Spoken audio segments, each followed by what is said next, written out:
Olá, aluno! Eu sou a Jaqueline, instrutora aqui da Moraes Treinamentos, sou técnica em segurança do trabalho e hoje daremos continuidade no nosso treinamento de ambientação Vale. Quero falar com você na aula de hoje sobre requisitos para atividades críticas, as nossas famosas RACs. Você já ouviu falar delas? Bom, vamos conhecê-las. Requisitos nada mais é do que procedimentos, regras para se executar determinada atividade. No nosso caso, para se executar atividades que são extremamente perigosas. As RACs são procedimentos específicos das áreas Vale. Portanto, você não vai encontrar RACs por aí não, é somente aqui na Vale mesmo, viu? Nós temos 11 RACs. Cada RAC foi elaborada aí contemplando as atividades mais perigosas que nós temos aqui dentro das áreas. Para cada RAC, nós temos uma série de procedimentos que devem ser cumpridos, levando em consideração a legislação vigente e também os procedimentos internos aqui de acordo com a peculiaridade de cada área, ok? Vamos lá? Bom, RAC de número 1, trata-se de trabalho em altura. Nós sabemos que toda atividade executada em altura, ela se torna extremamente perigosa. Por quê? Porque além do risco da sua atividade, além dos riscos que você já está acostumado, que você já consegue lidar no seu dia a dia, implantar as medidas de controle, se você for trabalhar em altura, você terá um risco a mais, que é o risco de queda, não é verdade? Isso te coloca numa situação crítica, uma situação ainda maior de risco em relação ao que você teria se não fosse um trabalho em altura. Então, para se trabalhar em altura, aqui na área da Vale, nós consideramos trabalho em altura o trabalho executado a partir de 1,80 m em relação ao nível do solo. Então, para todas as atividades que serão executadas acima, a partir de 1,80 m, nós já exigimos que sejam cumpridos os procedimentos de segurança, levando em consideração aí toda a documentação que deve ser avaliada, todo o estado de saúde do colaborador, se ele está apto, a capacitação do trabalhador, se ele foi treinado na NR35, que fala de trabalho em altura, se ele possui a RAC 1, que é específica aos procedimentos aqui da área, se esse trabalhador está apto realmente para executar essa atividade, se ele possui uma anuência formal da empresa, se todos os treinamentos já foram feitos e registrados ali na sua carteirinha de RAC. Então, isso são alguns dos requisitos necessários para se trabalhar em altura. E, é claro, os EPIs apropriados, tendo ali em vista que o cinto que deverá ser utilizado para trabalhos em altura seria o cinto tipo paraquedista. É o cinto que nós utilizamos aqui na área. Ele proporciona um conforto maior ao trabalhador. Caso o trabalhador venha a cair, ele distribui melhor o impacto da queda a todos os membros, né? Evitando aí, diminuindo o grau da lesão, por isso ele é o apropriado, e ele deve ser acompanhado dos acessórios também, mosquetão, talabastes, e deve sempre estar atracado a um ponto de ancoragem, que muitas das vezes deverá ser um ponto independente da estrutura o qual o trabalhador está executando a atividade. Bom, falaremos um pouco mais disso logo adiante. Mas então, a RAC 1 trata-se especificamente de trabalho em altura. Temos também a RAC de número 2, que fala de veículos automotores. Eu não sei se você sabe, mas a RAC de número 2, ela trata o assunto de veículos automotores, é a área, um dos setores que mais geram acidentes. São setores extremamente perigosos, né? Principalmente em épocas de chuva. Muitos são os acidentes que ocorrem dentro da área de mineração devido aí, envolvendo, melhor dizendo, os veículos automotores. Por isso ela é considerada uma atividade crítica, uma atividade de risco. Assim como a RAC 1, a RAC 2 ela também tem aí alguns princípios, alguns requisitos para a sua execução. Primeiramente, o colaborador ele deve ter aí um atestado de saúde declarando que ele está apto para executar essa atividade. Ele deve também ser capacitado, ou seja, receber os treinamentos específicos para veículos automotores, para a condução de veículos. Então ele deve possuir aí direção defensiva, RAC 2, ele deverá também fazer o treinamento de plano de trânsito de mina, ou seja, ele deverá ser treinado dentro das nossas dependências, conhecendo aí as regras de sinalização de cada setor e deverá possuir uma carteirinha evidenciando que ele passou nesse treinamento, incluindo o nosso treinamento prático também. Então, entendemos aí que para se trabalhar com RAC 2 é necessário cumprir todas essas regras para que o colaborador possa executá-la com segurança. Lembrando que todos os dias o colaborador deve se avaliar o seu estado de saúde, que muda a cada dia, e também fazer um checklist aí do seu veículo, do seu equipamento, garantir as manutenções adequadas para que ele possa, então, trabalhar de forma segura. Nós temos também a RAC 3, envolvendo aí equipamentos móveis. Também possui requisitos, iniciando pela saúde do colaborador, se ele está apto ali através dos seus exames médicos, isso vai ser evidenciado. Caso ele esteja apto, então ele passará pela capacitação, os treinamentos, incluindo aí a RAC 3 específica de equipamentos móveis. Após a avaliação, a capacitação nos treinamentos, ele deverá receber também um treinamento interno de plano de trânsito de mina, tanto teórico quanto prático. E só depois disso ele vai receber a sua liberação para executar a atividade dentro das áreas. Nós temos também a RAC 4. A RAC 4, ela trata especificamente de bloqueio e etiquetagem. Bom, nós sabemos que dentro da área de mineração nós temos diversos tipos de energia, não é verdade? Nós temos energia elétrica, energia hidráulica, energia mecânica, energia pneumática e todas essas energias, elas têm o potencial de gerar dano à nossa vida e muitas vezes gerar até mesmo fatalidades, se não estiverem controladas, certo? Então, esse é o objetivo da RAC 4. Treinar você, colaborador, que estará ali executando as suas atividades em locais onde possuem essas energias perigosas, para que você tenha consciência do risco qual você está exposto e para que você possa também agir de maneira adequada. Caso você seja um eletricista, um profissional da área e você mesmo irá executar o bloqueio, então você deverá passar pelo treinamento de RAC 4, você deverá conhecer todas as instalações das áreas, você deverá ser capacitado para isso e agir conforme requer o procedimento. Caso você seja um trabalhador, talvez de uma terceirizada, você não vai poder executar os bloqueios, não é verdade? Principalmente se for um bloqueio elétrico. Nesse caso, você deverá solicitar. Nós temos formulários, documentações específicas para solicitação de bloqueio, principalmente quando se trata de grandes equipamentos de energia, de redes elétricas, né? Nesse caso, somente os profissionais da Vale poderão executar os bloqueios.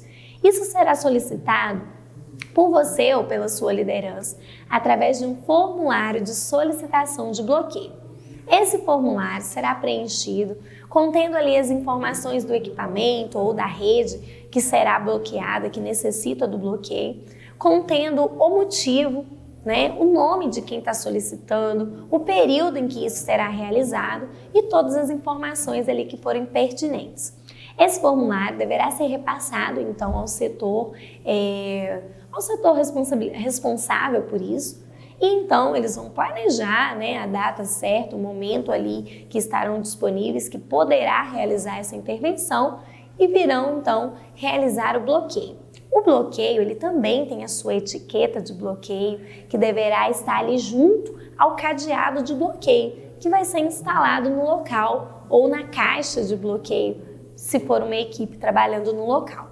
Esse cadeado de bloqueio, o objetivo dele é realmente bloquear o equipamento, impedindo que alguém desconhecedor da situação venha ativá-lo, né, de maneira indevida. Então, o bloqueio, ele Ele garante que a energia daquela rede, a energia daquele equipamento está zero, possibilitando então as intervenções, as manutenções e as limpezas.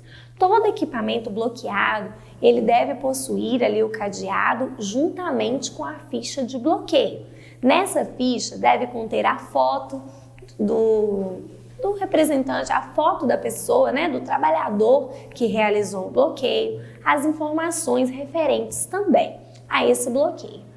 Todo colaborador que for executar uma atividade envolvendo energia, ele deve se certificar de que o bloqueio foi efetivo, ou seja, de que aquela rede, aquele equipamento não possui nenhuma energia, nem energia residual. O que é energia residual? É a energia que pode ser armazenada pela rede elétrica ou pelo equipamento, pela máquina, e que também, dependendo aí do seu nível, pode até causar uma fatalidade. Se certifique disso. Atividades envolvendo bloqueio, envolvendo energias, elas devem ser bloqueadas para a sua segurança. Mais uma dica, nunca pegue carona no bloqueio de alguém. É isso mesmo. O que significa isso? É quando você vê que o equipamento já foi bloqueado por alguém e você então decide rapidinho fazer uma manutenção, uma limpeza, retirar, buscar alguma ferramenta que esqueceu no local, se utilizando do bloqueio de terceiros. Não faça isso. Muitos acidentes já ocorreram por esse motivo, de alguém achar que é rapidinho e querer se utilizar de bloqueio de uma outra pessoa. Não faça isso, porque aquele que a bloqueou pode não estar ciente do que você está fazendo e desbloquear a energia, desbloquear o equipamento e você se acidentar. Lembrando que muitas vezes acidentes que envolvem energia elétrica ou qualquer tipo de energia, muitas vezes são fatais ou podem gerar mudança de vida. Que é o quê? Um membro, uma perda de membro, uma perda de habilidade, impossibilitando o trabalhador a retornar ao trabalho. Então, todas as atividades que envolverem energia, fique atento. Você precisa ser treinado, capacitado e saber como agir nesse caso. Só execute qualquer tipo de atividade nesses locais quando você tiver a certeza de que o bloqueio foi feito e efetivo. Em caso de dúvida, não faça nada, ok? Bom, nós temos também a RAC 5, envolvendo içamento de carga. Nós sabemos que o içamento de carga é uma atividade extremamente perigosa, não é verdade? Quem deve participar dessa atividade? Somente as pessoas que estão envolvidas nela. Somente os colaboradores que fazem parte, que são necessários para a execução dessa atividade. O trabalhador, para trabalhar, para executar essa atividade, ele deve também possuir aí o seu atestado de saúde em dias, dizendo que ele está apto para essa atividade. Ele deve possuir a sua capacitação, que é os treinamentos referentes específicos de içamento de carga, treinamentos de amarração, garantindo que ele a fará de forma adequada. Tudo com segurança. O procedimento também interno da empresa deverá ser cumprido, deverá ser seguido. Isso vai garantir a realização da atividade com segurança. O colaborador que executa a atividade de içamento, ele deve estar ciente de todos os riscos, jamais permitir que alguém fique ou que ele mesmo fique embaixo de carga suspensa ou dentro do raio de ação. É isso mesmo, o seu bloqueio e sinalização é importantíssimo nessa atividade. Portanto, se você não for treinado, não for capacitado, não se sentir apto para executar a atividade de içamento, não faça. Afinal de contas, é uma atividade que já causou, infelizmente, muitas fatalidades, ok? Nós temos também a RAC de número 6. A RAC de número 6, ela fala especificamente de espaço confinado. É isso mesmo, ela tem relação direta com a NR33, que fala também de espaço confinado. A diferença é que nós criamos a RAC especificamente para as áreas Vale, com os procedimentos, contendo aí as particularidades de cada local. Então, para você que irá trabalhar em espaço confinado, ou seja, um local não projetado para permanência humana, você deve estar ciente de todos os riscos, você deve ter seu estado de saúde também aprovado em dias, os seus exames, você deve ser capacitado, treinado, você deve conhecer os riscos dessa atividade e as suas medidas de controle. Lembrando que nenhuma atividade crítica você pode trabalhar sozinho, ok? Toda atividade crítica requer um acompanhamento para casos de emergência. Então, a RAC 6, espaço confinado, não é diferente. Você deverá ter aí uma equipe trabalhando junto com você, o seu supervisor de entrada, o vigia, né? Os níveis de oxigênio devem ser monitorados durante todo o exercício da atividade. O espaço confinado, ele pode conter deficiência de oxigênio ou ele pode conter excesso de oxigênio. O espaço confinado também pode ter iluminação inadequada, ventilação inadequada.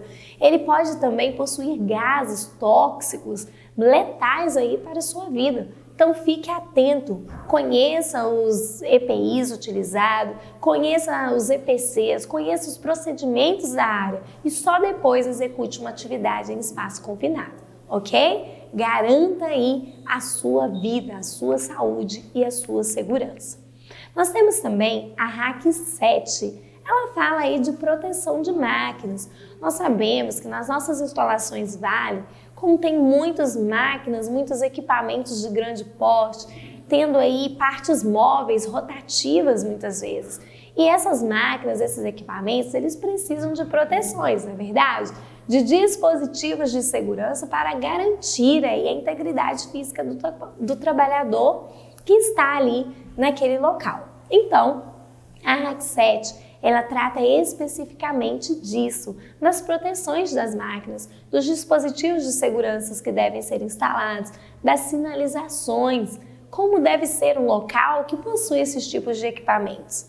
Nós sabemos que todo equipamento, ele só pode ser modificado por profissionais aí adequados, no caso, profissionais habilitados, os engenheiros mecânicos. Somente eles poderão criar ou modificar uma proteção de uma máquina, de acordo aí com as instruções do próprio fabricante. Fora isso, é extremamente proibido alterar ou trabalhar em uma máquina ou equipamento sem a proteção adequada ou em boas condições. Então, você deve ficar atento. Toda máquina e equipamento de grande porte possui aí riscos de esmagamento, riscos de mutilação, enfim, todos os equipamentos eles devem estar com as suas proteções em boas condições. Os dispositivos de segurança devem estar em bom funcionamento e, em hipótese alguma, você poderá burlar esses procedimentos, burlar esses dispositivos, ok? Fique esperto. Máquinas e equipamentos são riscos para a sua vida, por isso não se exponha. RAC de número 8, estabilidade de solo. Nós temos aí algumas atividades dentro da nossa empresa que trabalham diretamente aí a exposição, né? Trabalham diretamente com atividades no solo, mexendo com taludes, estabilização de solo, recuperação do meio ambiente e tudo mais. Você deve também ficar atento.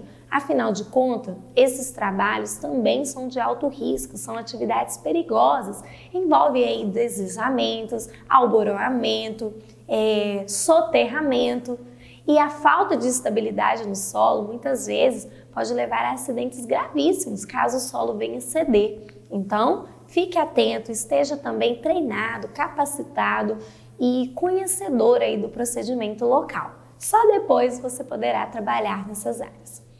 Nós temos também a RAC de número 9, que é a RAC que fala de explosivos. As atividades envolvendo explosivos também só poderão ser executadas por profissionais treinados, capacitados, que conhecem os procedimentos locais e vão garantir que eles sejam cumpridos. Afinal de contas, qualquer erro nessa atividade pode gerar um grave acidente. Nós temos a RAC de número 10, que fala de trabalhos com eletricidade. É isso mesmo. A RAC 10, ela está inteiramente ligada à nossa NR10, que também fala de trabalhos em eletricidade. A diferença é que a RAC vai trazer procedimentos específicos das instalações Vale.